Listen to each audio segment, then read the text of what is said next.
keadaan sehat-sehat aja ya. Gimana puasanya? Lancar-lancar semuanya ya Bapak Ibu?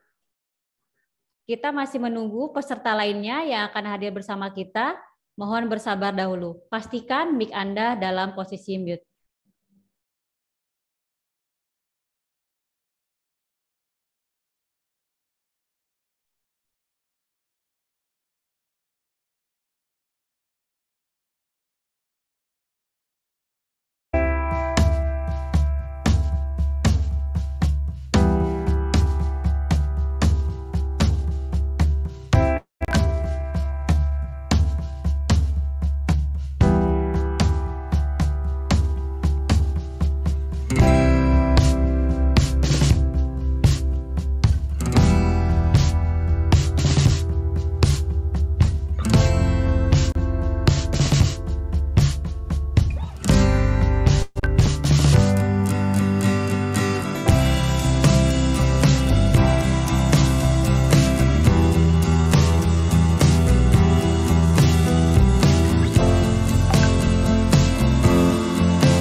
Baik, kita akan mulai webinar hari ini. Assalamualaikum warahmatullahi wabarakatuh.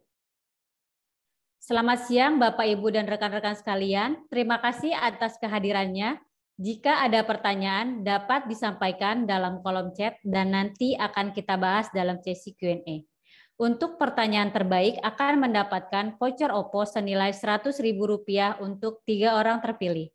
Webinar ini didukung oleh Aptiknas, Asosiasi Pengusaha Teknologi Informasi dan Komunikasi Nasional, Event Cerdas Mitra Transformasi Digital Anda, dan media partner biskom.web.id, portal IT, dan media hukum. Kami dari PT Daya Cipta Mandiri Monitoring selaku partner dari Glematik AI, dan dalam kesempatan kali ini kita akan membahas robot process automation for customer service. Saya berikan kesempatan pertama kepada Bapak Pangky Christian selaku CEO PT Daya Cipta Mandiri Solusi Monitoring untuk menyapa kita semua. Silakan Pak Pangky. Terima kasih Mbak Numa. Selamat siang Bapak Ibu rekan-rekan. Selamat bertemu kembali dalam kegiatan webinar kita yang kali ini mengangkat satu tema yang mungkin menarik ya untuk kita ikuti bersama. Dan kali ini kita akan coba bahas robot process automation untuk customer service ya. Jadi mungkin ada yang menarik ya. Mungkin kita ingat berapa bulan ini banyak sekali dibicarakan ASN kita mau digantikan sama robot ya. Yang tadinya berhubungan dengan masyarakat ya sekarang sebagian besar sudah beralih menggunakan aplikasi. Dan ini ada kecenderungan juga aplikasinya akan bisa melakukan berbagai otomatisasi. Ya, inilah yang nanti kita akan kenal dengan istilah namanya robot process automation. Nah, yang menarik, Bapak Ibu rekan-rekan, kita akan coba bahas dalam kesempatan siang kali ini, khususnya terkait dengan customer service. Kenapa customer service ya? Karena customer service ini biasanya banyak aktivitas yang sebetulnya hal-hal yang sangat repetitif, dan itu biasanya durasinya mungkin di bawah dari 10 menit atau 5 menit malah. Nah, jadi dengan jenis pekerjaan-pekerjaan yang seperti inilah yang biasanya tanda kutip akan digantikan oleh apa yang disebut robot process automation. Ya, jadi sekali lagi Bapak Ibu rekan-rekan sambil teman-teman berpuasa ya kita bisa bersama-sama menggali, bersama-sama berdiskusi terkait dengan solusi robot process automation yang kita akan coba angkat ya secara khusus untuk segmen customer service. Nah, saya undang pembicara kita Pak Benrivo Abdullah ya untuk bisa hadir bersama dengan kita, menyapa kita, menyampaikan solusi apa yang nanti bisa dibantu khususnya dengan menggunakan produk yang namanya Glimatic. Silakan Pak Benarivo untuk bisa menyampaikan materinya buat kita semua. Nanti setelah itu kita akan tanya jawab ya. Mudah-mudahan bermanfaat untuk kita semua. Silakan Bapak. Baik, kalau begitu terima kasih Pak Pangky. Sebelumnya saya juga mengucapkan terima kasih pada para hadirin yang sudah menyempatkan waktunya untuk join di webinar hari ini ya. Perkenalkan saya Benarivo Abdullah. Saya selaku Asisten Vice President Sales dari Glitris untuk market di Indonesia. Jadi saya hari ini sesuai dengan yang dipaparkan oleh Pak Pangky. Jadi kita akan bicara tentang bagaimana robotic process automation ini bisa membantu di customer service. Oke, mungkin hari ini saya akan membutuhkan bantuan dari screen. Jadi mungkin saya izin share screen saya untuk memudahkan visual.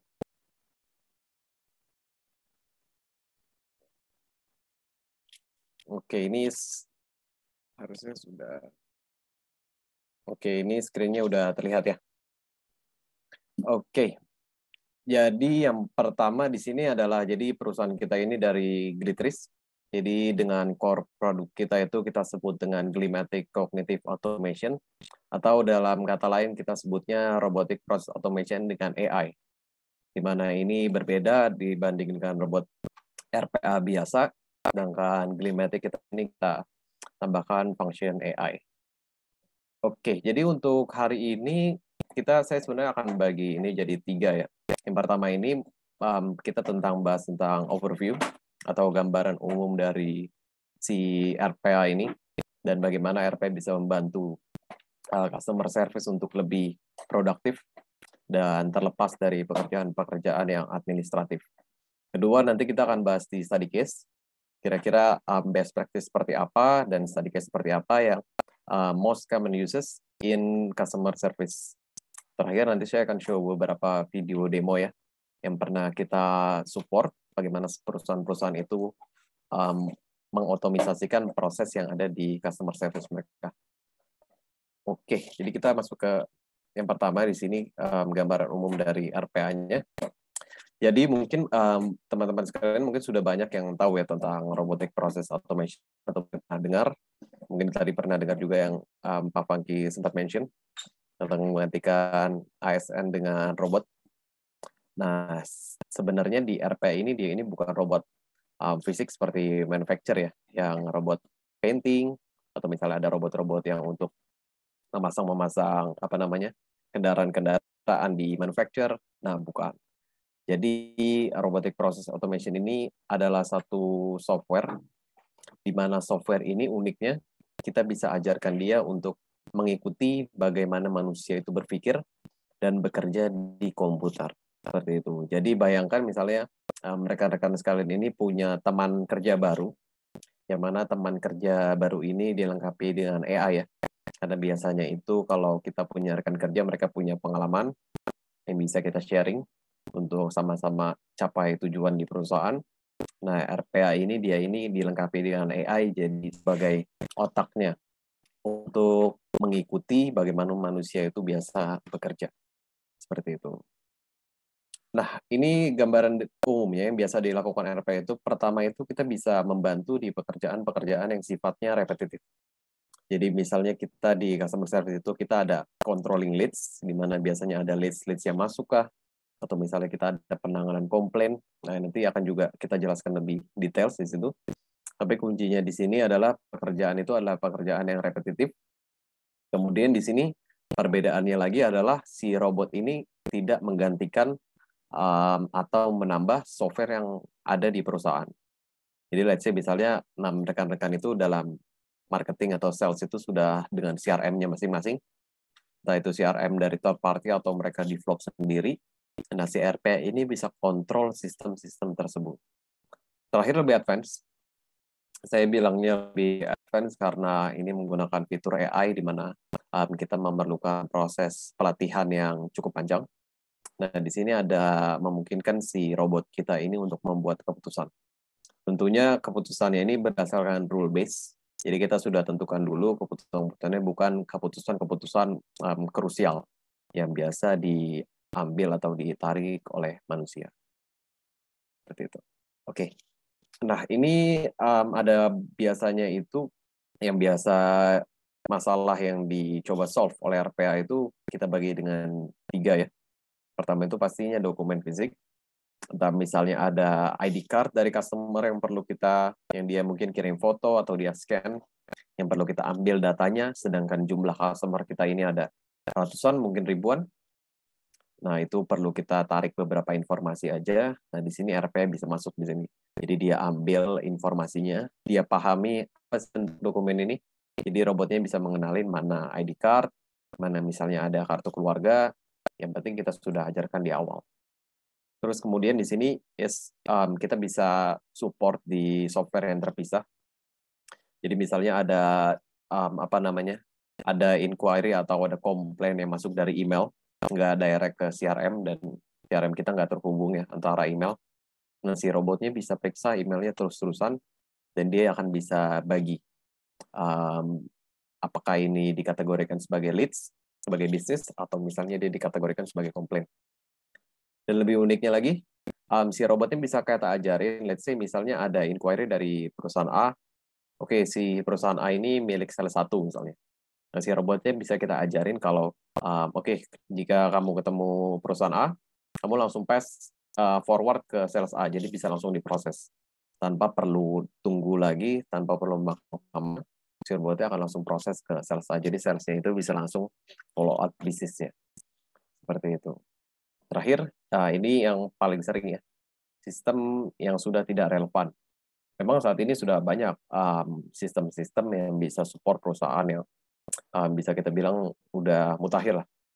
Dari HRIS, mungkin CRM, mungkin ERP-nya, mungkin ada sistem-sistem lainnya. Tapi biasanya perusahaan yang saya temuin itu, mereka itu berpikir bahwa selama mungkin softwarenya itu udah 5 tahun, udah 10 tahun ada di perusahaan itu. Tapi mereka merasa kalau selama nilainya masih ada, masih bisa kita manfaatkan, ya udah kita maximize aja yang ada. Nah, si robotnya ini digunakan untuk maximize CRM atau ERP sistem-sistemnya sudah ada di perusahaan tanpa mengganti atau menambah software lain. Seperti itu. Nah, biasanya dari pekerjaan-pekerjaan admin itu kita akan let's say misalnya untuk menghandle 1.000 orang dibutuhkan berapa waktu. Tadinya salesnya itu mungkin harus handle customer-nya, dia harus menangani komplainnya, understanding the business needs. Tapi ternyata karena pekerjaan admin ini, dia harus duduk di depan komputer, dia harus stay, copy data dari sistem ke sistem lain, buat report sales-nya, dan pekerjaan-pekerjaan yang lain yang sangat memakan waktu. Nah, bayangkan misalnya di sini kita dibantu oleh robot, nah jadi si sales-nya ini udah tinggal terima report jadinya aja, tanpa perlu dia mengerjakan proses yang berkelumit atau sifatnya repetitif. Nah, ini tadi kita perjelas lagi di sini. Di sini ada tipe-tipe pekerjaan ya. Pertama itu ada pekerjaan repetitif. Jadi kalau rekan-rekan itu punya pekerjaan yang dilakukan harian, berulang-ulang pada jam yang sama, sebenarnya mungkin kalau kita lihat sekilas ini pekerjaan ini sebenarnya mudah. Tapi karena secara kuantitasnya itu banyak dan harus konsentrasinya perlu tinggi, makanya staff kita ini kadang-kadang waktunya lama. Terus kadang-kadang kita harus tambah manpower lagi untuk selesaiin tepat waktu. Nah, kemudian di sini pekerjaan manual, yang seperti yang tadi ya. Jadi kita ada informasi yang perlu kita ambil dari satu sistem atau dari dokumen, dan kita harus pass lagi ke sistem yang lain. Terus kemudian di sini kita perlu pekerjaan itu harus yang rule based. Jadi robotnya ini dia ini karena mengandalkan AI-nya ya dalam berpikir itu, jadi dia itu kita ajarkan dan dia memang bisa belajar dengan sendiri, tapi tidak sepintar manusia gitu. Ke manusia dia bisa mencocok-cocokkan ya. Mungkin dia pernah dengar pengalaman dari rekan yang lalu, pernah ada situasi A, dia pernah dengar waktu itu, oh situasi A ini handle-nya begini. Nah, tapi si robot ini memang khusus dia pekerjaan yang semacam kita sebutnya dengan rule base. Terakhir di sini pekerjaan yang logis, jadi memang si robot ini nggak bisa support di bagian-bagian yang krusial. Seperti misalnya kita berbicara dengan customer, atau misalnya negosiasi harga, atau misalnya ada entertain, atau misalnya kita ada memahami karakter customer. Nah, itu part dari manusia. Jadi manusianya ini bisa kita alokasikan ke pekerjaan-pekerjaan yang lebih bernilai. Nah, ini saya ada satu gambaran ya. Jadi gambarannya di sini ini salah satu practice kita. Jadi di sini kita bantu untuk kontrol dari customer relationship management CRM. Nah, jadi di proses kali ini kita akan transfer data dari satu sistem ke CRM ini. Nah, sistemnya apa aja sih? Nah, itu sistem yang bisa dikerjakan oleh robot ini. Itu sistem apa aja yang rekan-rekan punya. Entah misalnya develop sendiri, atau misalnya masih pakai Excel, no worries, si robotnya akan tetap support. Nah, ini yang bisa rekan-rekan lihat di layarnya. Jadi ini tampilan dari RPA kita atau robot kita. Nah, di sebelah kiri ini ada function-function, kita sebut dengan designer. Jadi designer ini ada tempat rekan-rekan ini membuat robotnya, atau membuat teman kerjanya sendiri. Jadi memang bisa di-customize. Kita bisa bantu untuk handling leads, kita bisa bantu untuk membuat akun baru, atau mengecek email, dan lain-lain. Nah, ini CRM-nya. Jadi kita mau transfer data dari accounting software ke CRM. Jadi saat kita start, robotnya akan automatically login ke dalam CRM kita. Seperti ini.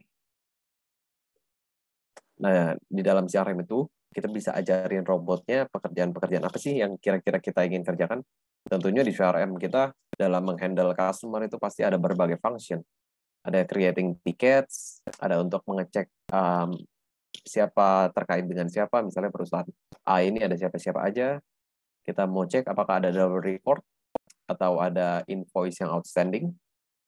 Nah, ini bisa kita ajarkan ke si robotnya. Seperti ini.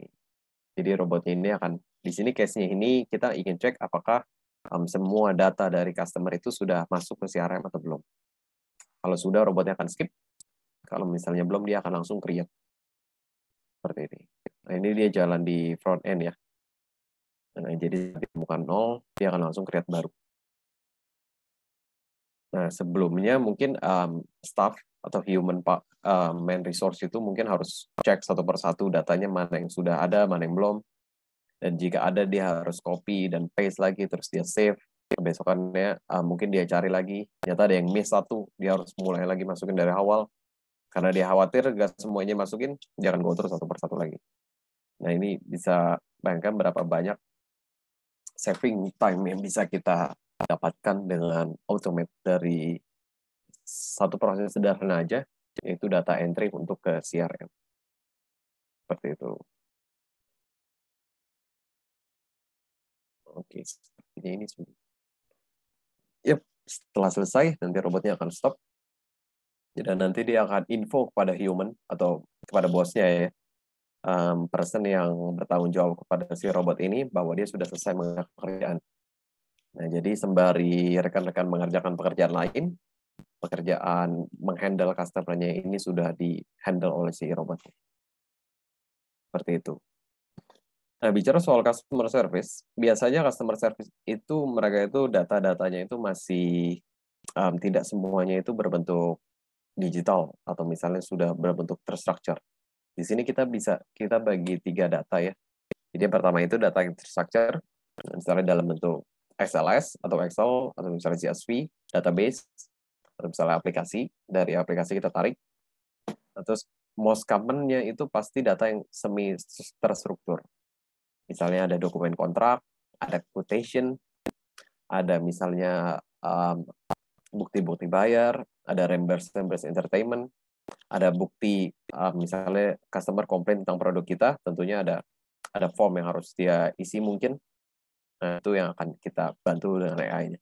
Dan yang paling banyak di sini adalah data yang tidak terstruktur. Di mana data tidak terstruktur ini biasanya datang dalam bentuk foto. Biasanya orang yang komplain ke perusahaan itu, dia untuk bukti ya, untuk evidence-nya itu dia foto barangnya itu misalnya rusak atau apa, atau misalnya dia kirim emailnya dia ketik, dia jelaskan situasinya. Nah, di sini yang kita uniknya di sini kita akan pakai AI kita. Jadi kalau misalnya kita bicara tadi, yang video yang saya show, itu hanya RPA-nya aja. Jadi dia transfer data dari sistem ke sistem lain. Namun saat case-nya itu, robotnya harus membaca email, dia harus memahami apa isi email itu, apakah komplain, apakah bisnis baru. Dan di sini dia akan pakai AI. Jadi sangat sederhana, jadi AI kita bagi 3.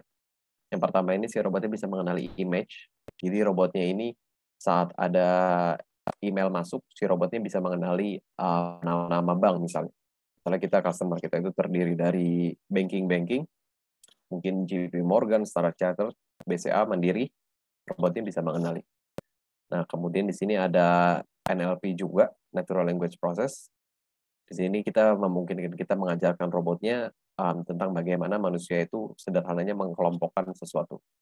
Itu. Terakhir, rekan-rekan tidak perlu khawatir untuk mengajari robotnya terus-menerus, karena dia ini sudah dilengkapi dengan machine learning.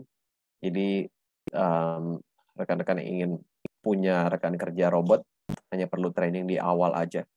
Nanti ke depannya itu robotnya udah akan bisa bicara sendiri. Nah, jadi di sisi lain ini juga kita bisa saving dari segi cost untuk training ya.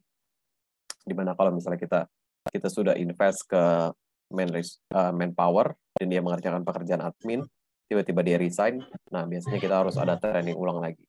Tapi sedangkan di robotnya kita udah training, dia akan jalan terus. Seperti itu. Nah, ini ada kelebihannya, tentunya karena ini robot, jadi kita bisa bekerja sampai 5 kali lebih cepat dari manusia.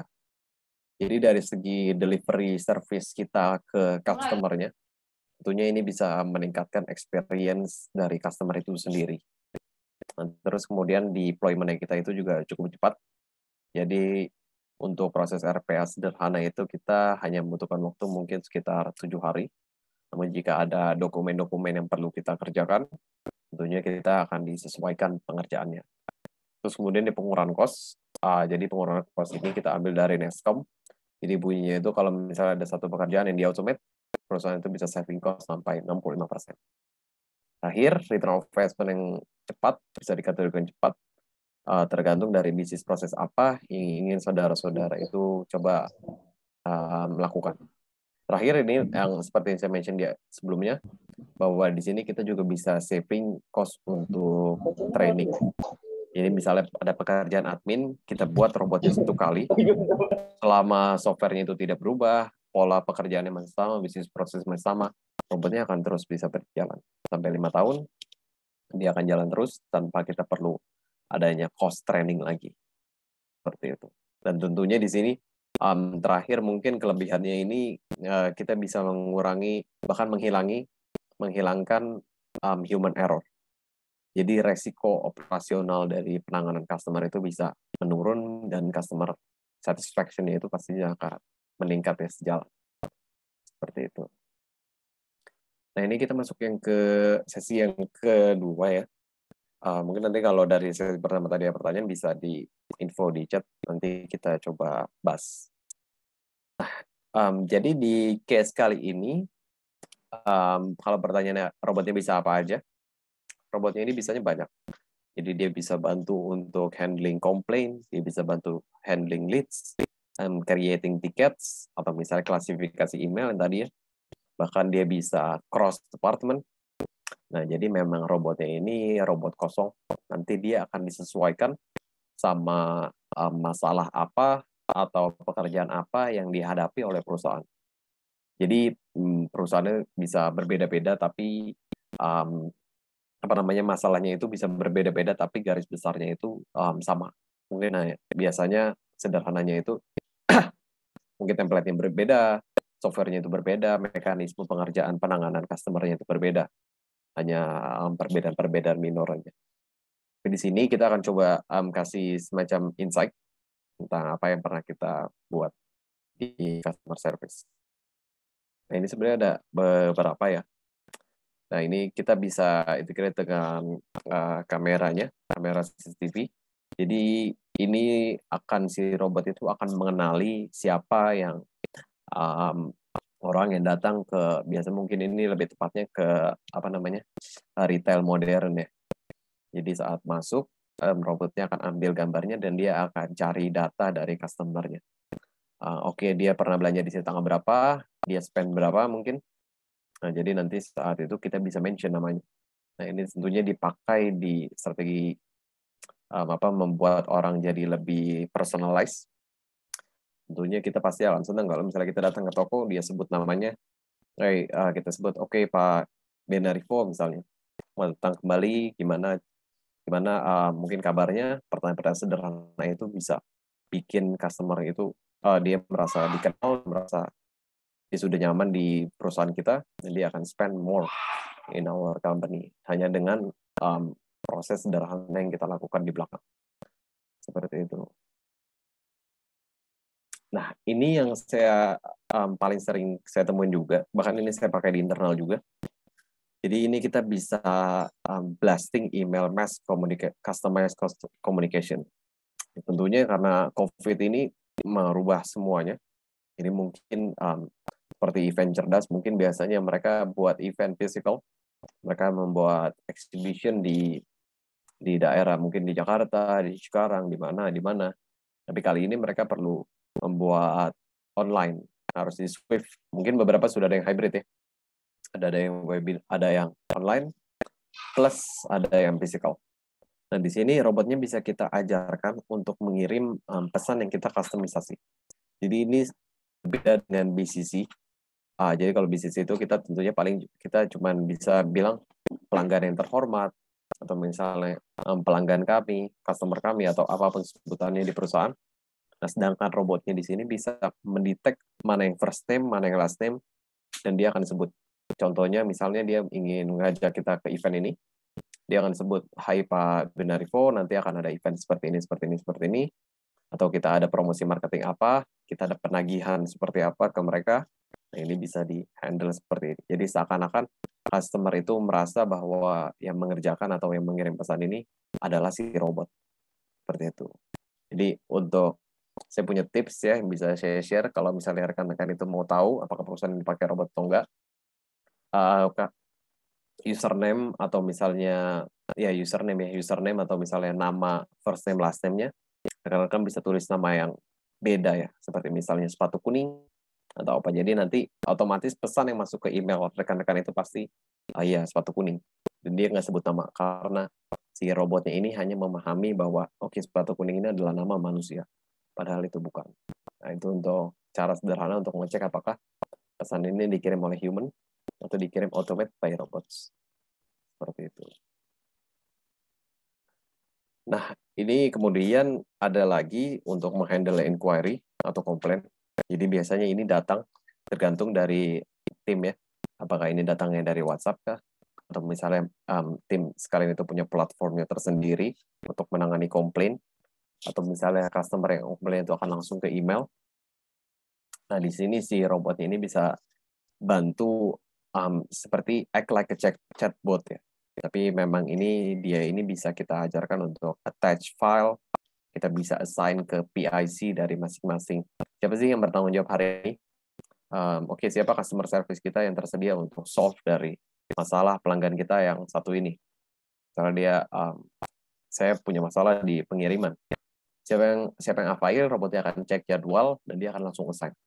Betul. Jadi bisa langsung ditangani dari masing-masing masing-masing customer service ya. Jadi nggak akan numpuk atau misalnya nggak akan serabutan atau berantakan manajemennya. Jadi nggak perlu, oke yang file ambil aja. Nah ini enggak. Jadi si robotnya udah assign, dia lihat mana yang overload, mana yang masih idle. Robotnya akan subsidi informasi tersebut. Terus kemudian di sini juga bisa kita masukin leads ya. Seperti yang tadi sempat kita bahas. Jadi saat leads masuk ke kita, robotnya lihat ini logonya siapa dan akunnya siapa, dan dia akan langsung assign ke sales yang terkait. Jadi mungkin salesnya itu udah tinggal terima report dari robotnya aja, tentang perusahaan-perusahaan apa yang interest, dan tinggal lanjutan untuk follow up aja. Seperti itu. Jadi dia nggak perlu cek satu persatu. Mungkin kalau ada penagihan, robotnya juga bisa bantu. Ada komplain, robotnya bisa bantu, dan dia bisa disesuaikan dengan bisnis proses yang ada di perusahaan. Oke, jadi ini untuk lebih jelasnya, jadi kita akan cek beberapa video demo ya. Mungkin nanti setelah ini mungkin Event Cerdas mungkin akan share link video YouTube-nya. Di situ rekan-rekan sekalian bisa nonton juga. Selain dari customer service, ada cross department, ada juga cerita dari customer kita bagaimana mereka handle perusahaan-perusahaan yang memiliki pekerjaan administratif lagi repetitif. Oke, ini yang pertama. Jadi di sini kita untuk memahami dan mengklasifikasi email. Nah, ini tadi sempat saya singgung tentang si robotnya itu bisa mengklasifikasi email berdasarkan preferred kategori yang kita inginkan. Misalnya kita klasifikasi berdasarkan nama perusahaan, klasifikasi berdasarkan sales in charge, klasifikasi berdasarkan tipe dari emailnya, anything. You can try to train the robots, and the robot will do it easily for you. Nah, ini seperti tadi, tampilan robotnya. Nah, ini ada contohnya ya. Nah, di sini ada beberapa email, dan si robotnya akan tahu, oke, mana yang minta trial, atau minta video, which will bring us the business. Jadi kita harus follow up. Mana yang komplain, mana yang hanya spam. Kalau misalnya ada email dari eksternal, nah, jadi kita udah tinggal baca yang dibutuhkan aja. Oke, nah ini dia. Jadi saat robotnya start, dia akan langsung baca isinya apa, dan dia akan langsung pindahin ke foldernya masing-masing. Seperti itu. Nah, nanti ini by the end itu robotnya akan info ke bosnya, atau misalnya ke sales in charge-nya, bahwa hari ini ada komplain, misalnya ada 50 komplain dan ada 13 leads baru yang perlu di follow up. Dan kalau misalnya salesnya belum follow up, robotnya akan notify human bahwa oke, hey, masih ada pekerjaan ini loh yang belum kamu follow up kemarin. Jadi si salesnya itu nggak akan miss lagi follow up. Biasanya kalau bicara soal bisnis, saat kita melambat ya, bisnisnya itu biasanya akan hilang, atau orang akan hilang antusiasme. Seperti itu. Nah, ini ada demo selanjutnya ya. Jadi di sini kita akan import, export, dan encrypt dokumen. Nah, ini biasanya juga kita selain di customer support, biasanya ini digunakan di marketing. Jadi marketing itu biasanya mungkin punya brosur, atau misalnya ada review, kita minta feedback ke customer, kita minta si robotnya itu untuk kirim email-email ke customer. Nah, di sini kita coba ajarkan ke si robotnya bagaimana sih biasanya staff marketing atau customer service kita itu mengerjakannya. Nah, ini dia. Prosesnya sama, kita kasih tahu si robotnya bagaimana kita mengerjakannya, kita training. Setelah udah jadi, sederhana tinggal kita start.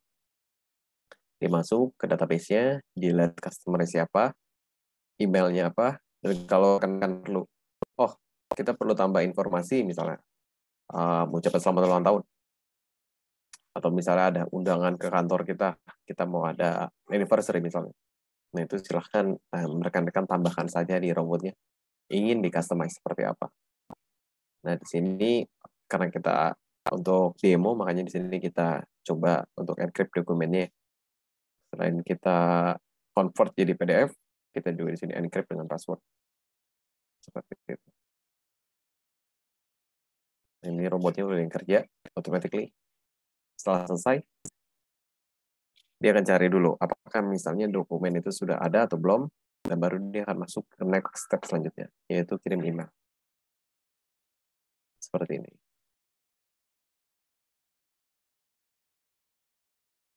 Nah, dia attach report yang tadi dia buat. Dia akan tandain di di report yang pertama tadi, di data yang pertama tadi, bahwa pekerjaannya sudah selesai. Gitu. Nanti by the end itu akan ada satu report baru yang isinya itu pekerjaan mana yang sudah selesai, mana yang gagal. Misalnya gagal itu emailnya nggak ketemu kah, atau misalnya dokumen yang dicari nggak ada kah. Nah, jadi itu mungkin bisa di cross check kalau human apa yang salah. Seperti itu. Oke, mungkin ini yang terakhir. Pertanyaan mungkin bagaimana jika kita ini baru mau embark atau kita ini baru mau cari tahu di mana si robotnya ini itu bisa fit di organisasi kita. Nah, biasanya itu saya mulai dengan pekerjaan apa yang dilakukan harian oleh staff-staff kita. Misalnya apa mereka ada, mereka handling 1,000 complaints, mereka harus tracking barang, atau mereka harus periksa quotation, atau misalnya mereka harus, mereka akan ada pembuatan akun-akun baru, misalnya, dan itu harus diupdate data-datanya. Yang penting, nah di situ kita akan cek juga volume dari transaksinya. Apakah sekiranya ini masih oke untuk dikerjakan robot, atau misalnya ini prosesnya ini, apakah ini oke dengan RPA only, maksudnya hanya transfer data antara sistem, atau kita perlu di sini menggunakan fitur AI kita untuk support di proses yang rekan-rekan itu inginkan. Kemudian kita biasanya akan cek juga sistem apa aja atau bagaimana cara rekan-rekan ini mengerjakan pekerjaannya itu di sistem-sistem yang terkait. Misalnya ada CRM-nya atau ada emailnya, apa yang dilakukan di sana. Nah, di situ nanti akan kita review, dan nanti kita akan cek bagaimana robotnya itu fit di business process existing. Seperti itu. Nah, ini ya. Jadi pertama itu kita identify dulu pekerjaan yang ada, identify, dari segi, ini kuantitasnya, nih, ini memakan waktu banyak untuk kita. Terus kita bisa start automation mungkin dengan yang sederhana ya. Jadi biasanya saat bicara soal AI, saya selalu sarankan ke prospek saya atau partner atau customer saya itu untuk memulai dari yang sederhana dulu. Dari pekerjaan-pekerjaan yang ini administratif tapi sederhana sebenarnya, cuman karena dari transaksinya ini banyak, jadi membutuhkan waktu lama. Nah, kita bisa coba dari situ, nanti kemudian baru kita bisa scale up ke fitur-fitur AI yang lebih advance. Karena AI ini sangat bergantung kepada sampel data ya. Jadi memang kita perlu sampel data yang cukup untuk menjadikan AI kita ini semakin akurat dan semakin pintar. Gitu. Jadi alangkah baiknya kalau misalnya kita coba automation di proses-proses yang sederhana yang tadi udah kita bahas. Oke, nah ini dia. Nah, ini mungkin yang terakhir. Jadi setelah kita tinjau prosesnya, kita cek apakah tipe robot seperti apa yang bisa fit di customer atau bisnis proses Anda. Kemudian kita coba testing, apakah misalnya masih ada tambahan, atau misalnya, oh ternyata masih ada tambahan proses lagi. Ini masih kurang. Nah, itu masih kita bisa buat di proses deployment ya. Jadi setelah oke, setelah maju, kita review, mungkin nanti baru kita bisa scale up menggunakan fitur-fitur AI yang lebih advance agar kita bisa lebih produktif dan fokus kepada pekerjaan yang bisa selain membuat kita berkembang, itu juga bisa saving time, bisa pulang lebih cepat mungkin ya. Jadi kita nggak perlu berlama-lama di kantor karena pekerjaannya itu bisa dikerjakan robot. Karena robotnya bisa bekerja 24 jam, of course. Seperti itu. Oke, nah ini ada tips dari kantor kita. Jadi pertama itu kita cari dulu software yang relevan dengan dengan bisnis proses needs kita. Biasanya kita jangan beli yang yang tidak aman kah, atau misalnya ini terlalu kompleks kah, atau membutuhkan waktu implementasi yang terlalu lama kah bagi kita. Nah, di sini juga ada don't think it will be a magic wand. Jadi memang si robot ini dia memang pintar, tapi dia nggak sepintar manusia yang manusia itu bisa belajar dari manusia lain, bisa baca, bisa nonton. Jadi dengan adanya robot ini tidak membuat perusahaan kita itu tiba-tiba jadi maju 300% atau 360%, tapi dia bisa membuat karyawan kita itu lebih produktif dan mereka punya waktu untuk mengembangkan diri mereka. Seperti itu. Oke. Sepertinya sampai di sini mungkin ya slide saya dan penjelasan saya. Mungkin saya kembalikan lagi ke Pak Pangki ya. Ya, makasih Pak Ben. Kita ini juga nih ya, sudah melihat banyak pertanyaan nih dari teman-teman ini ya. Mbak Nurma mana nih? Ya Pak. Yuk, kita bahas bersama. Silakan Mbak Nurma. Oke. Pertanyaan pertama dari Pak Christian Andi Wibowo. Apakah ada contoh penerapan RPA untuk penggunaan sistem helpdesk untuk penanganan kendala terkait IT? Bagaimana, yang pertama Pak, yang kedua, bagaimana RPA bisa digunakan untuk membantu IT helpdesk mendapatkan informasi terkait kendala yang terjadi atau isu yang sedang dialami oleh user? Silakan Pak Benarifo. Oke, pertanyaannya jadi apakah ada contoh penerapan RPA? Saya ulang ya, untuk penggunaan sistem helpdesk untuk menangani kendala di IT. Itu yang pertama. Yang kedua itu bagaimana RPA bisa digunakan untuk membantu helpdesk mendapatkan informasi terkait kendala yang terjadi atau isu yang alami oleh user. Oke, it's a good question ya. Jadi memang di helpdesk itu biasanya kita bantu untuk pengumpulan data dari data dari komplainnya dulu, dari masalah-masalahnya itu biasanya saat masuk ke helpdesk-nya, si robotnya itu balik lagi ke yang tadi ya, dia akan kategorikan ini tuh misalnya kalau di kita itu kita bagi menjadi 2 tipe helpdesk. Yang pertama itu ada level of support. Jadi masalah itu masalah di di software customer kita. Nah, itu jadi nanti akan ada penanganan tersendiri di robot kategorikan. Dan yang kedua itu kita kategorikan jadi second level of support, di mana ini ada masalah di software kita. Jadi ternyata misalnya robotnya ada salah akses atau apa, nah itu nanti akan ada penanganannya sendiri.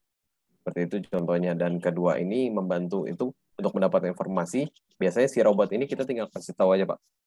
Biasanya kalau customer itu komplain atau share isunya atau kendalanya itu melalui apa? Entah misalnya melalui email kah, atau misalnya kita melalui website kita, atau misalnya WhatsApp. Nah, nanti si robotnya itu akan monitor dari situ. Let's say misalnya kita itu dari WhatsApp. Nah, jadi si robotnya itu saat kita start, dia akan langsung akses WhatsApp-nya, WhatsApp desktop ya, yang di web.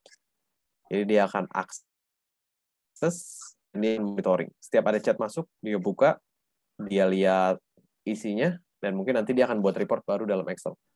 Seperti itu. Nanti setelah Excel udah jadi semua, udah ada report-reportnya semua, Nah, nanti dia akan pass. Oke, ini masalah teknikal, dia akan pass ke orang A. Oke, ini masalah komersial, masalah di sales, atau misalnya masalah di marketing, ada yang mau negosiasi harga atau ada pengembalian barang, masuk ke sini. Oh, ternyata ini ada masalah pengiriman, oke, yang handle seperti ini. Seperti itu sih Pak Christian ya. Oke. Ini ada juga ya, kayaknya dari beberapa daerah ke saya ya. Iya, silakan Ada Pak. pertanyaan ya. Jadi apa yang membedakan robot Gleamatic dengan robot lainnya? Oke, jadi yang membedakan ini paling dominan itu, jadi kita punya teknologi built-in OCR. OCR ini adalah Optical Character Recognition. Jadi sudah jadi, kita semua udah tahu kalau misalnya di dalam kita menjalankan bisnis di Indonesia ini, kita masih ada tetap dokumen kertas. Entah misalnya reimburse kah, misalnya rekan-rekan itu punya punya logistik yang mereka itu drivernya itu mereka akan reimburse bukti pembelian bahan bakar, atau misalnya bahkan ada di daerah-daerah mungkin yang mereka itu masih tulisan kertas, mereka print dan mereka scan. Nah, jadi secara teknis robot itu nggak bisa baca image. Jadi dia, kalau kita mungkin dokumennya dalam bentuk apa, dalam bentuk digital, mungkin kita udah paham. Jadi kita bisa baca, ambil informasi dari manapun, dari dokumen digital, dari foto, dari apa. Namun si robot ini nggak bisa. Jadi dia perlu disupport sama AI-nya itu, oleh OCR itu, untuk mengubah dari image tadi ke bentuk PDF. Nah, nanti setelah itu baru si robot kita ini bisa baca dari hasil OCR-nya itu.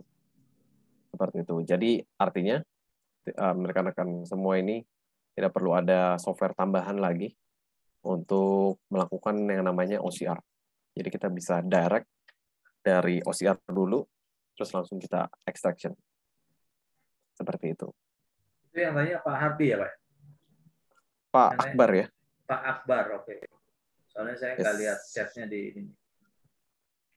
Oh ya, ini ada Pak Akbar, ada lagi Pak Hari Agung Wibowo ya. Ya, pertanyaan mirip ya sepertinya ya. Iya, ini pertanyaannya serupa ya, apakah bisa? Pertanyaannya yang pertama itu serupa. Yang poin pertama, mungkin yang keduanya itu jenis-jenis AI-nya yang kita bagi 3 ya. AI-nya itu ada yang detect image, ada yang mengerti bahasa manusia, NLP, dan terakhir machine learning. Dan untuk function-nya mungkin nanti akan saya share tentang function-function apa aja yang ada dalam Gleamatic. Terus terakhir dari Pak Hardi tadi, bisa diintegrasikan? Yes, bisa. Jadi si robotnya ini bisa kita integrate atau bisa akses sistem apa aja yang dimiliki perusahaan. Seperti itu. Oke, silakan Mbak Nurma yang lainnya. Oke, kita lanjut ke pertanyaan Pak Ismail Fahmi. Apakah RPA dapat membantu atau dapat diimplementasikan di pekerjaan NOC dan FOC di perusahaan ISP?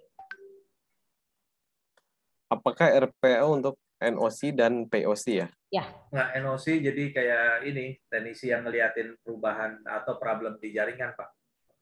Kayaknya itu deh. Network Operation Center. Oke, network. Jadi dia harus monitoring networknya ya? Ya, dia monitoring network Operation Center. I see. Mungkin secara teknis bisa ya, karena saya pernah handle juga, ini juga kita monitoring networknya ya. Tapi ini sebenarnya monitoring network data. Jadi di mana si robotnya ini akan standby 24 jam. Dia akan monitor perubahan-perubahan apa aja yang ada di network itu, dan dia akan record, dia akan rekam. Di sini kasusnya karena data, jadi setiap saat itu dia akan update mana yang datanya paling tinggi, mana yang datanya paling rendah. Nanti by the end, setelah 24 jam berakhir, sebelum dia mulai ke hari selanjutnya, dia akan buat report dulu. 10 yang masalah-masalah yang dia alami misalnya. Misalnya di sini ada down, di sini ada masalah kendala ada kendala data yang nggak bisa diakses, seperti apa. Seperti itu. Jadi lebih ke reporting ya, Pak ya. Melakukan Yes, otomatisasi betul. di reporting ya. ya di monitoring dan di reporting ya. Ya. Silakan Mbak Norma yang lain. Oke, kita lanjut ke pertanyaan Pak Solikin. Apakah cara kerja RPA ini sama dengan chatbot? Apakah RPA ini sama dengan chatbot? Oke. Cara kerja. Jadi, yes. Oke. Jadi untuk chatbot, ini berbeda dengan chatbot. Jadi chatbot itu kita sama-sama tahu ya. Kalau misalnya chatbot itu dia akan menjawab pertanyaan-pertanyaan yang diajukan oleh customer. Namun RPA ini lebih mutakhir, di mana dia selain menjawab aja. Jadi kan memang si chatbot ini cara kerjanya kan memang kita tuh siapkan library ya, which is sama seperti kita. Jadi memang ada proses training. Nah, namun si RPA ini dia bisa mengenali apa isinya dan apa tindakan yang harus dilanjutkan selanjutnya. Misalnya dari dari ada komplain A, komplain tentang delivery misalnya. Kita bisa ajarin si RPA-nya kalau misalnya ada orang yang komplain tentang delivery, ya udah kamu langsung kasih diskon yang 20% ini misalnya seperti itu. Atau misalnya setelah dia komplain, misalnya udah komplain 2 kali, kamu temuin orang yang sama, nah ini kamu harus langsung pass ke manajer misalnya. Jadi dia bisa langsung taken care. Jadi RPA ini gak hanya bantu di komunikasinya aja, tapi dia bisa bantu di pekerjaan-pekerjaan yang rule based tadi. Seperti itu. Mungkin kalau chatbot itu dia hanya baca, bantu ini kita taruh di platform online kita, dan dia akan jawab. Tapi RPA ini bisa looping di email kita, bisa masukin report ke CRM kita, bisa kirim email report ke ke manajer kita dan lain-lain. Seperti itu.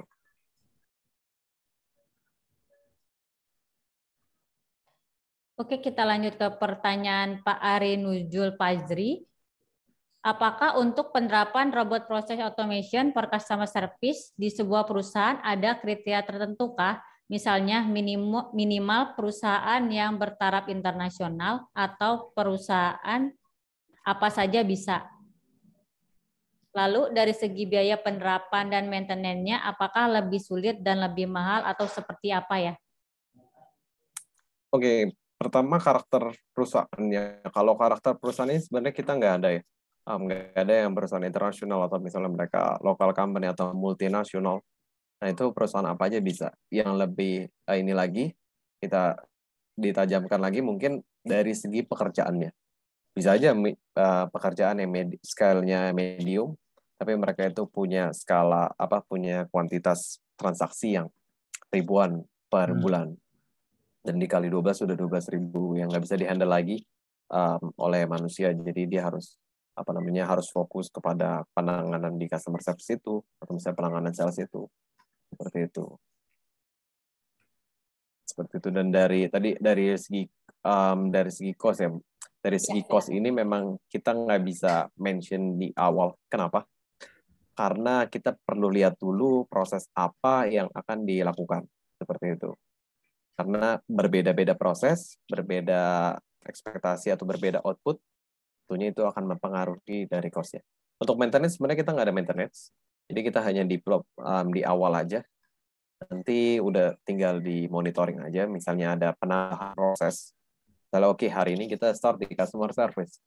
Baru tahun depan misalnya robotnya oke, kita mau tambah di proses rekrutmen.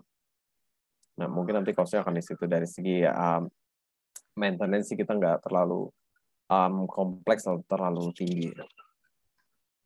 Seperti itu. Oke, kita lanjut ke pertanyaan Pak Ahmad Syarifudin.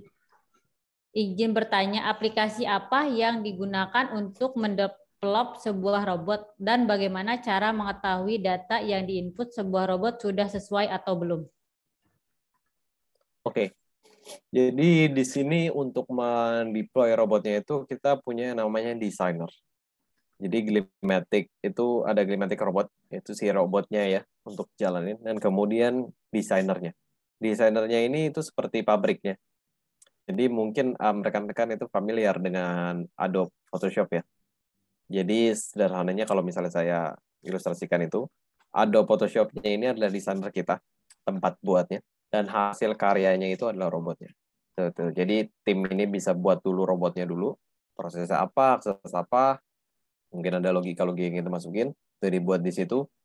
Nanti setelah kita testing, nah di situ nanti bisa ketahuan, oke ternyata robotnya akurasinya masih kurang, atau ternyata ada best practice lain mungkin dari konsultan RPA kita yang bisa agar kita lebih cepat lah dalam mengerjakan pekerjaannya. Nah itu akan dilakukan di proses testingnya. Seperti itu.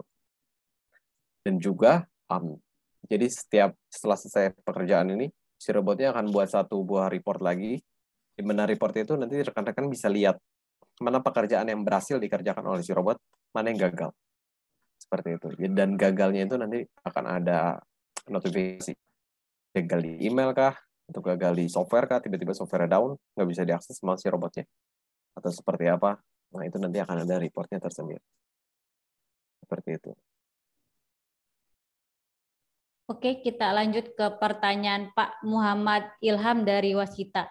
Apakah pernah punya pengalaman develop LPA untuk ERP seperti SAP? Jika ada, apakah pada penerapannya ketika RPA ini diaplikasikan di SAP, dari SAP-nya sendiri menghitung sebagai aplikasi lain yang terintegrasi dengan SAP dan dihitung license-nya atau aktivasinya dihitung seperti layaknya user yang menghitung sehingga tidak terhitung license yang terhubung dengan SAP. Oke. It's a good question ya tentang SAP. Jadi kebetulan baru ini saya handle SAP. Jadi prosesnya ini adalah mereka itu controlling PO ya. PO yang masuk itu dikontrol untuk dimasukkan ke dalam SAP. Yang di sini adalah si robotnya ini dia itu benar-benar akan interaksi sih. Robotnya itu nggak akan kehitung license ya karena dia itu akan main di front end ya. Jadi dia ini benar-benar seakan-akan nanti manusia yang melakukan pekerjaannya. Jadi mulai dari masuk loginnya atau misalnya masuk ke masuk ke function-function di SAP-nya atau misalnya di SAP itu kita biasanya mungkin ada CRM-nya atau HRIS-nya anything atau seperti apa di perusahaannya ya. Dan si robotnya itu benar-benar seperti manusia yang berinteraksi dengan sistem. Tapi bedanya di sini dia bisa 5 kali lebih cepat dan di sini human error-nya itu kita eliminate. Seperti itu. Nah, ini ada pertanyaan juga ya dari Pak Nanang dari PT Adia Graha. Oke, apakah spesialis atau teknisi diperlukan? Ada 5 pertanyaan ya. Jadi yang pertama itu spesialis teknisi itu implementasi sebenarnya ini nggak pakai coding Pak Nanang dan rekan-rekannya. Jadi ini kita low code. Jadi ini cara membuat robotnya ini seperti kita main Lego. Jadi dari desainer yang tadi kita lihat ya itu ada function-functionnya itu tinggal kita taruh-taruhin aja mana yang kita butuhkan. Nah nanti kita masukin ke dalam si robotnya. Jadi benar-benar serupa seperti Lego tanpa coding sekalipun. Nah biasanya Pak, jadi saya saat ada perusahaan Embark tentunya ini baru di perusahaan mereka. It's a brand new technology. Jadi saat mereka masuk mereka tahu. Nah biasanya kita ajarkan user-usernya untuk bagaimana mereka membuat robotnya sendiri. Jadi selain mereka itu mereka jalankan juga robotnya. Nah di sini kita biasanya akan melakukan transfer knowledge juga. Dan itu tidak perlu background IT yang strong atau misalnya perlu ada experience bekerja di IT. Nah itu enggak. Jadi memang pure robotnya di sini adalah hanya drop and click solution aja, ya tanpa coding. Kemudian pelatihan pengelolaan sistem robotnya itu sulit. Sebenarnya untuk pelatihannya ini mungkin maksudnya ini training robotnya ya. Training robotnya ini sebenarnya dia hanya kita tunjukkan aja bagaimana manusia itu mengakses sistemnya. Dan kalau misalnya ada data yang harus kita masukin, tentunya kita akan kasih tahu robotnya. Ini datanya seperti apa dan informasi apa sih yang mau kita ambil gitu. Dan untuk deployment-nya, pertanyaan ketiganya, deployment-nya itu berapa lama? Deployment itu cukup cepat, pernah handle proses sederhana ya. Kita transfer data dari Excel masukin ke HRIS, ke CRM. Jadi itu saya hanya mempunyai waktu 5 hari untuk deployment, dan di hari ke-7 kita udah bisa deliver ke customer-nya, dan by the end of the month itu udah bisa live di production. Manfaatnya yang tadi ya, dan perbedaannya perbedaan RPA dan running scripts. RPA ini tempat si kumpulan dari script sebenarnya. Jadi dari script yang tadi kita buat di di designer dijadikan satu sehingga dia jadi satu robot.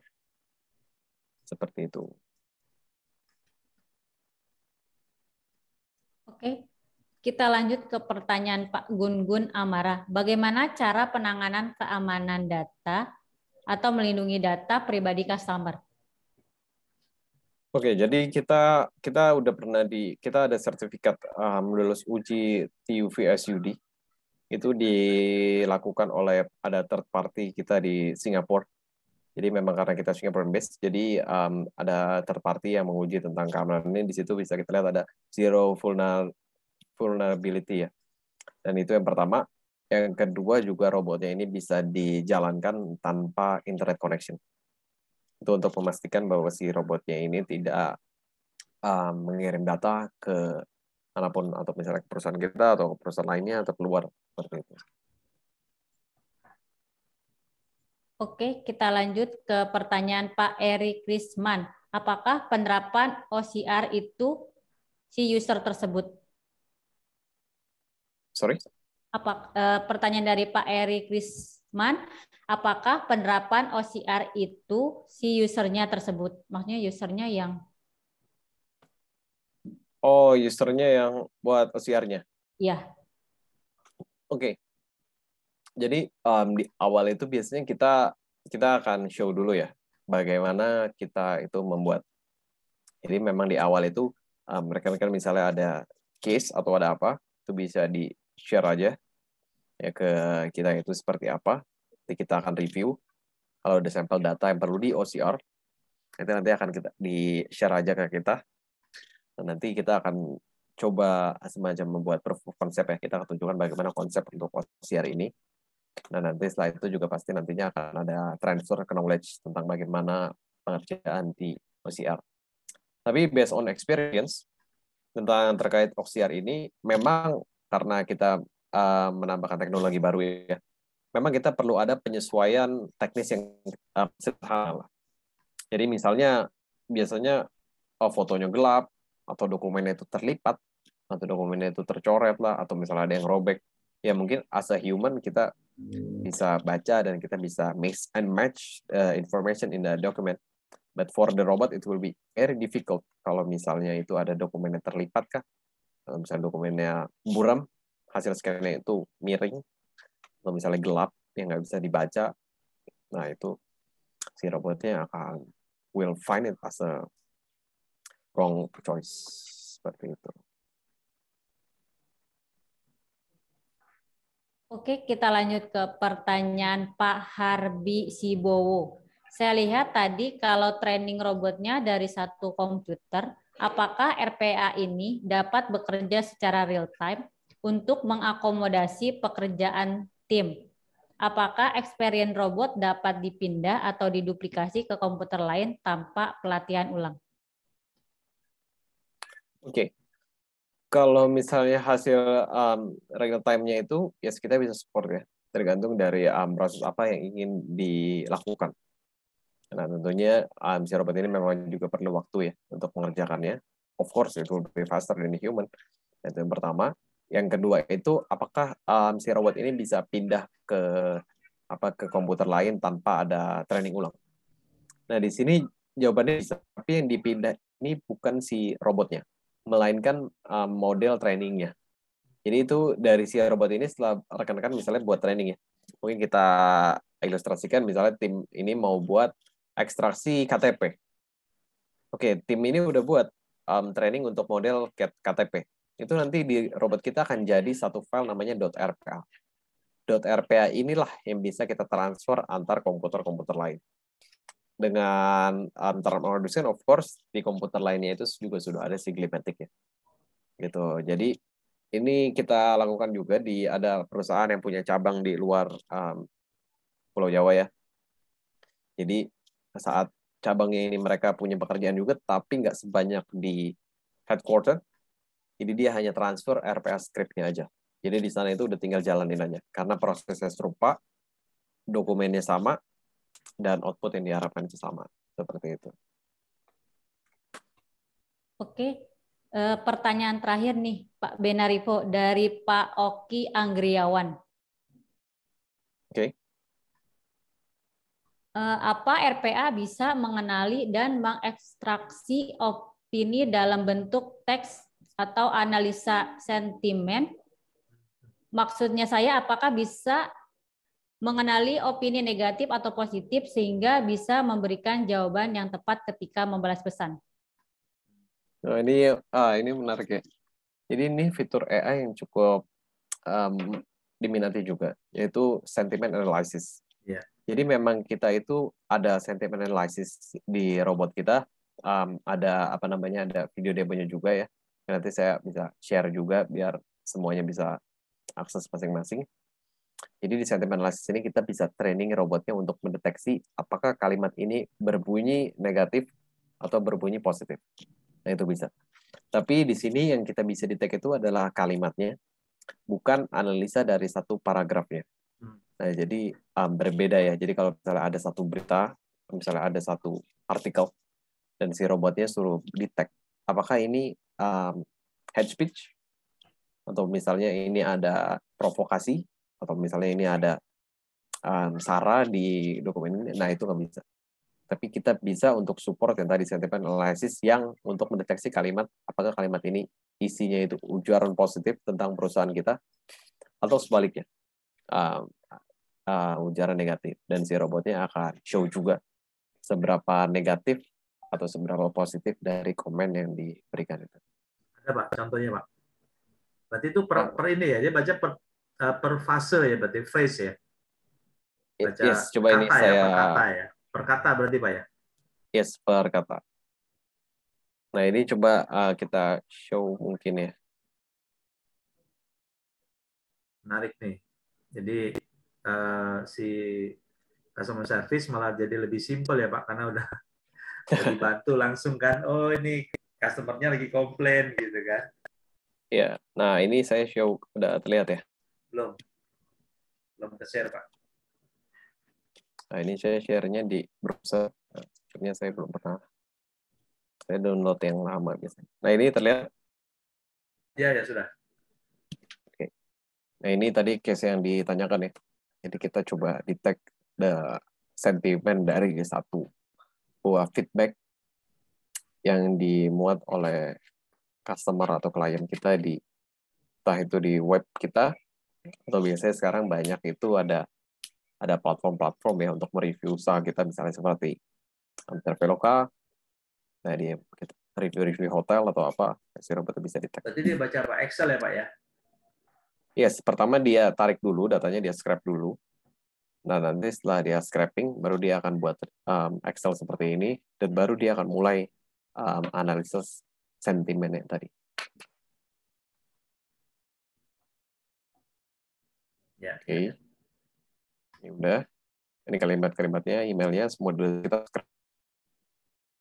And after that, kita tinggal start.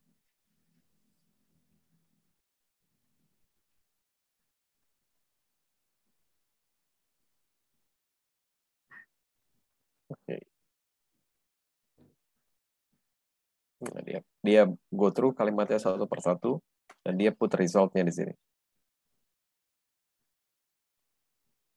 Nah, ini bisa dia langsung go through, dia buat reportnya, dan di sini ada 0 ya, netral. Seperti itu. Higher value positif gitu ya. Ini kan tergantung settingan di desainernya berarti ya. Seperti itu. Jadi semakin tinggi value-nya ini, robotnya mengatakan bahwa ini semakin positif. Limitnya begitu juga sebaliknya. Jadi selesai, ya udah langsung stop. Dan ini bisa kita update setiap hari. Jadi si robotnya bisa kita schedule, apakah dia perlu jalan ini setiap hari, sebulan sekali atau seperti apa, tergantung Ya, bagaimana prefer dari rekan-rekan sekalian. menarik, menarik. Seperti itu. Oke, Ini ada ada lagi. mungkin ini ada dua lagi ya. Apa tuh, Pak? Apa, Pak? Oke, pertama ini dari Pak Hardi, KBS.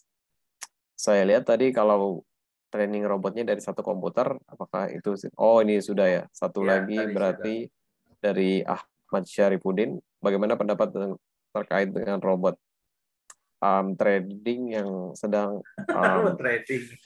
robot trading yang sedang viral? Oke, tentunya ini berbeda ya robot tradingnya dengan robot saya ini. Iya.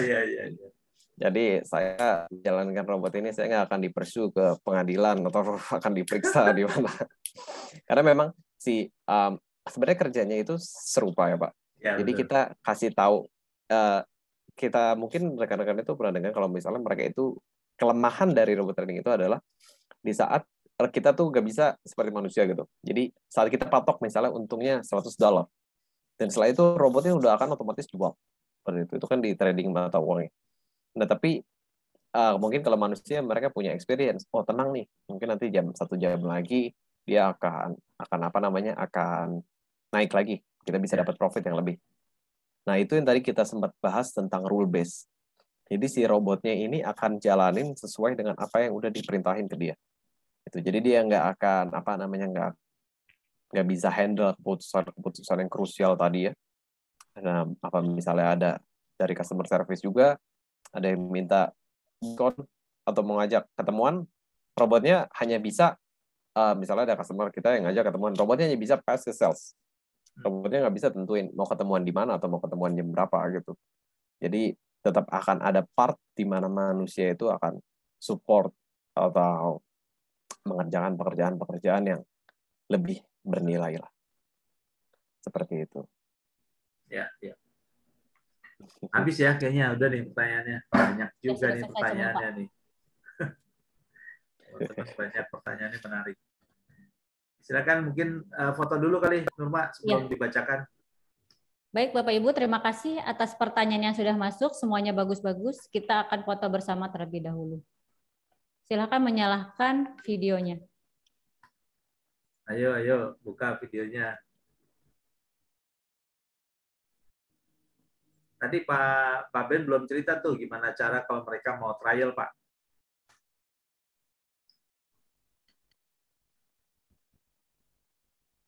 Pak Ben? Oh, iya. Ini kelihatan ya? Iya. Foto dulu, Mbak. Udah? Iya, saya itu sampai 3 ya. 1, 2, 3. Sebentar. Lumayan, 75 nih.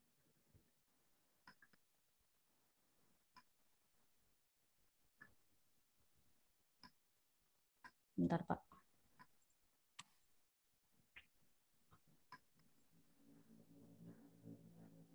Ya, sudah.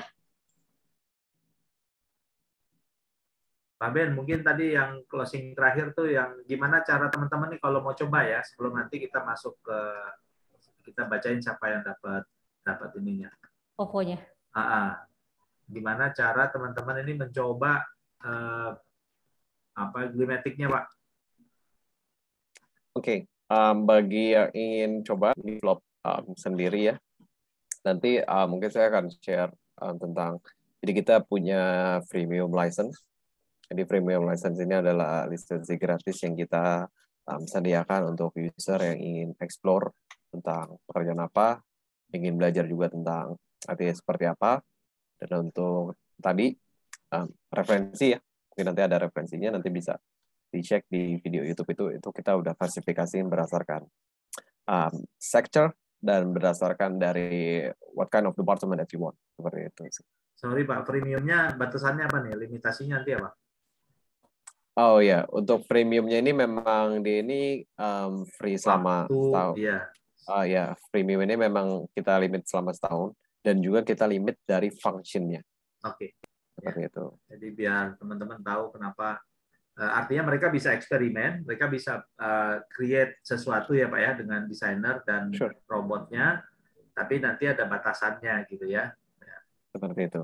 Kalau mau lebih dalam atau nanti mau berbayar, ya nanti kita ini. Nah, menurut Pak Ben, apa perlu pelatihan atau Pak? Kalau itu pelatihan cara settingnya Pak? Nanti saat rekan-rekan itu regis ke ke freemium license itu, nanti itu akan otomatis nanti akan ada instruction bagaimana penginstalasinya itu, dan nanti untuk untuk bagaimana cara implementasinya nanti juga paralel juga saya akan share juga tentang manual booknya tentang how to create the robot. Jadi kalau mau nanti kita bisa bikinkan kelas workshop Pak. Oh iya. Ya, kelas workshop ya. Nah, jadi kelas workshop membuat robot.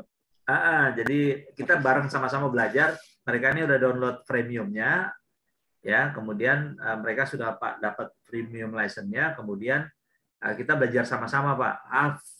Basic function lah. Karena menurut saya yang tadi otomatisasi dari Excel itu paling kita bisa tes bersama di workshop. Kalau boleh itu tindak lanjutnya kayak gitu Pak Ben. Jadi nanti Pak Ben teman-teman nanti akan dapat link freemiumnya nanti di blast ya sama Mbak Nurma ya lewat email sama WA.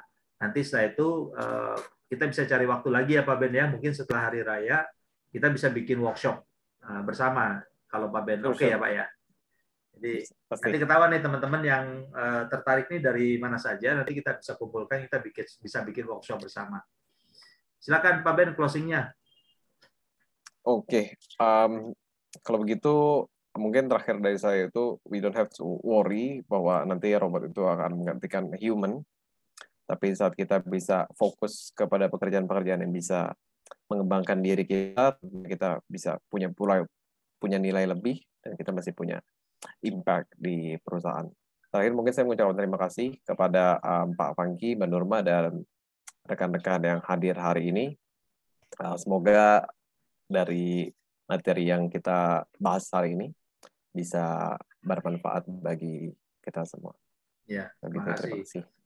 Silakan Mbak Nurma bacakan. Baik, saya akan mengumumkan 3 orang terpilih pemenang voucher OPPO senilai Rp100.000. Yang pertama Pak Ismail Fahmi. Masih ada nggak? Ada nggak Pak Ismail? Ada Bu, ada. Wah, mantap. Selamat ya Pak. Ya, terima kasih. Yang kedua Pak Muhammad Ilham Nawawi. Ada Pak Ilham? Kalau lihat dari ini masih ada sih Pak. Ya, lanjut. Yang ketiga Pak Oki Anggriawan. Ada Pak Oki? Wah, terima kasih. Ya, selamat. Ya, selamat ya Pak. Yes. Selamat kepada 3 orang terpilih pemenang voucher OPPO Rp100.000. Nanti akan kami hubungi setelah acara ini selesai. Terima kasih Bapak Ibu atas partisipasinya dalam event webinar kita hari ini. Sampai bertemu di event webinar kami selanjutnya pada tanggal 14 April 2022 akan membahas monitoring your smart city infrastruktur. Dan tanggal 27 April 2022 akan membahas delay customer using mobile device management. Saya akhiri, wabillahi taufiq wal hidayah. Wassalamualaikum warahmatullahi wabarakatuh. Sampai jumpa. Sampai jumpa. Terima kasih Pak Ben. Thank you everyone. Ya, terima kasih semua. Terima kasih Thank you semuanya. everyone. Terima kasih. Thank you.